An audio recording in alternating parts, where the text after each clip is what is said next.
Hello everyone and welcome back to my YouTube channel जिसका नाम है इन्फोशेयरिंग।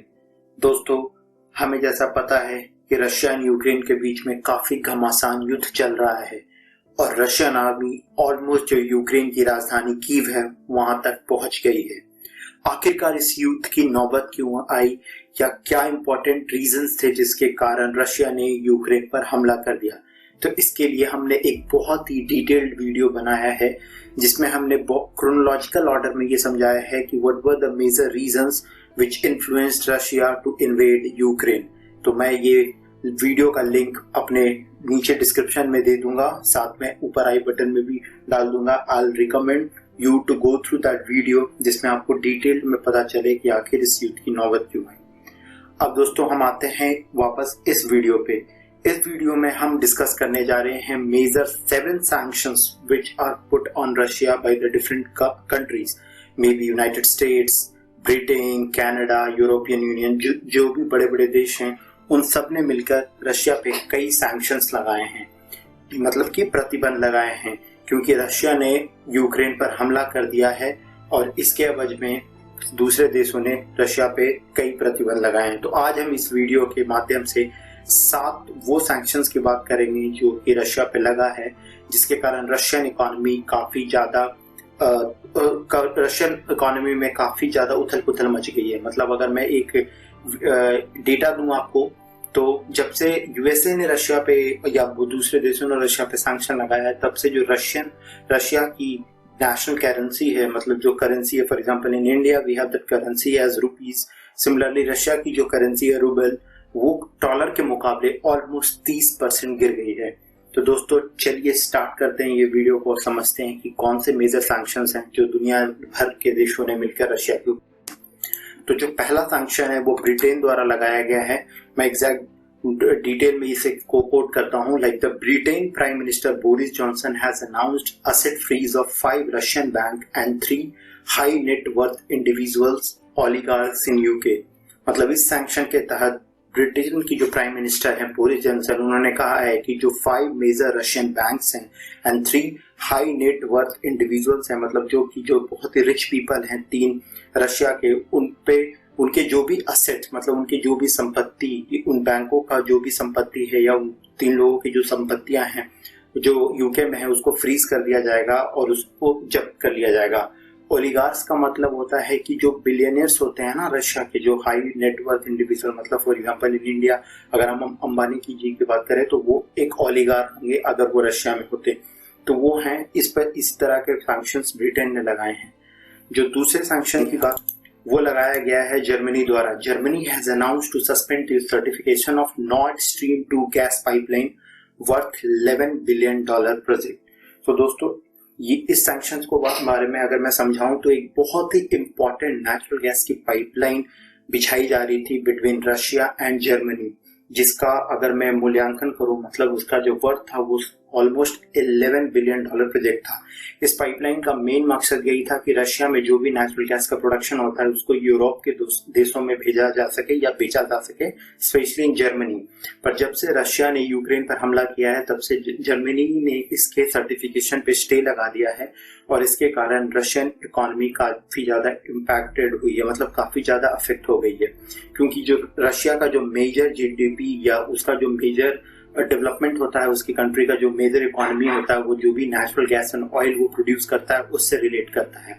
और इस सैंक्शन के बाद रशिया की इकोनॉमी काफी ज्यादा प्रभावित है। जो तीसरा सैंक्शन है वो United States, European Union, UK and Canada have banned Russian bank from the SWIFT banking system. तो जो यूनाइटेड स्टेट्स है, मतलब यूनाइटेड स्टेट है, similar European Union, UK and Canada है, उन्होंने रशिया के जो बैंक है उसको स्विफ्ट बैंकिंग सिस्टम से बाहर कर दिया है।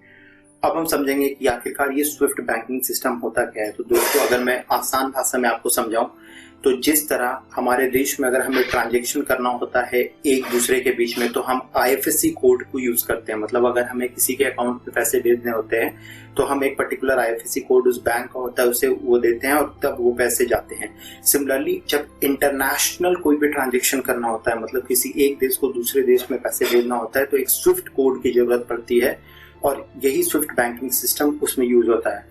अगर मैं स्विफ्ट का अगर मैं आपको एक फुल फॉर्म बताऊं तो ये है society for world wide interbank financial telecommunication to. ये बेसिकली एक तरह का मैसेजिंग सिस्टम है, मतलब जिसके द्वारा आपके कोड्स जाते हैं इनक्रिप्ट होके कि इस देश ने उस देश के में कितना पैसा भेजा या इस देश के उस दूसरे देश के लोगों से किस तरह ट्रांजेक्शन्स हो रहे हैं। और इस स्विफ्ट बैंकिंग सिस्टम से करीब 200 कंट्रीज जुड़े हुए हैं, जिसके 11,000 ब्रांच इस स्विफ्ट बैंकिंग सिस्टम में काम करते हैं। अब इस स्विफ्ट बैंकिंग सिस्टम से रशिया अगर बाहर हो जाता है तो रशिया पे ये इम्पैक्ट होगा कि उसके देश में किसी भी तरह का विदेशी मुद्रा नहीं पहुंच पाएगा, जो कि रशियन इकोनॉमी को काफी हद तक अफेक्ट करेगी। तो दोस्तों, ये था हमारा तीसरा सैंक्शन जो दुनिया भर ने रशिया के ऊपर लगाया। जो चौथा सैंक्शन है वो लगाया गया है फीफा के द्वारा, that is FIFA and UEFA has suspended Russia from the FIFA world cup 2022। मतलब ये सैंक्शन खेल जगत के द्वारा लगाया गया है, जिसमें रशिया को फीफा वर्ल्ड कप 2022 जो कि कतर में होने वाला है उससे बाहर कर दिया गया है।